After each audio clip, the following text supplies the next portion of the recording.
Kilat News Updates. Mga balita ngayon, NPA leader at isang miyembro patay sa panibagong engkwentro sa Surigao del Sur. Dalawang Tajikistan national arestado sa Marawi, koneksyon sa terror groups iniimbestigahan. Big-time fuel price rollback ipatutupad sa susunod na linggo. Tulong ng gobyerno sa transportation sector magpapatuloy. Ako po si Cesar Sorian para ihatid ang mga nangungunang balita sa buong kapuluan.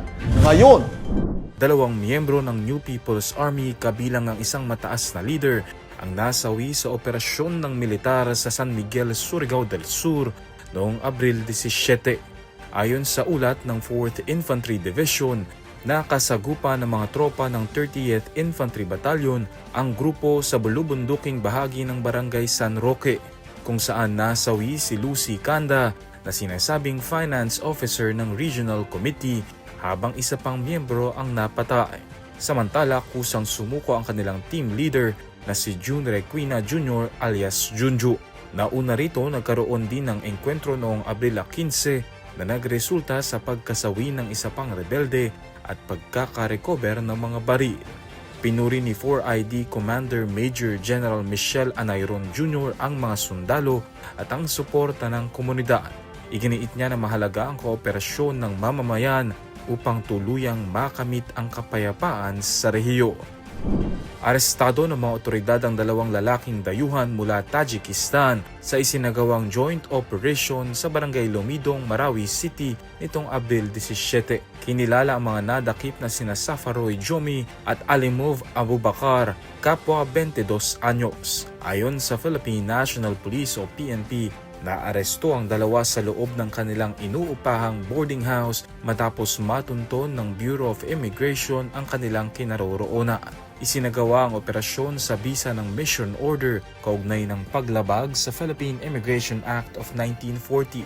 Lalo pa at paso na ang kanilang 30-day tourist visa mula nang dumating noong November 1, 2025. Dinala muna ang mga suspect sa himpilan ng pulisya sa Marawi bago inilipat sa kustodiya ng Bureau of Immigration sa Zamboanga City para sa kaukulang proseso kabilang ang deportasyon. Patuloy namang iniimbestigahan ng mga otoridad ang posibleng koneksyon ng dalawa sa anumang banta sa seguridad habang nananatiling nakaalerto ang mga ahensya sa rehiyon. Magandang balita para sa mga motorista.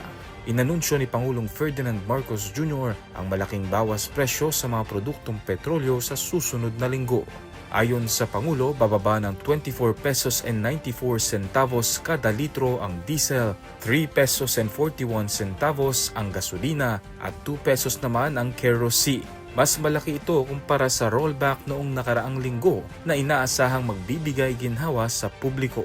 Hinimok din ni Marcos ang mga kumpanya ng langis na ipatupad ang rollback ng buo at walang pagkaantala.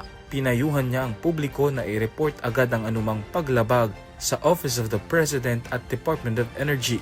Samantala, magpapatuloy ang tulong ng pamahalaan sa sektor ng transportasyon kabilang ang 10 pisong diskwento sa krudo para sa mga pampublikong sasakyan at ang service contracting program para sa mga driver. Nagbigay rin ng extension ang Land Transportation Office ng 3 buwan para sa mga paso ng lisensya at rehistro nang walang multa o dagdag bayari.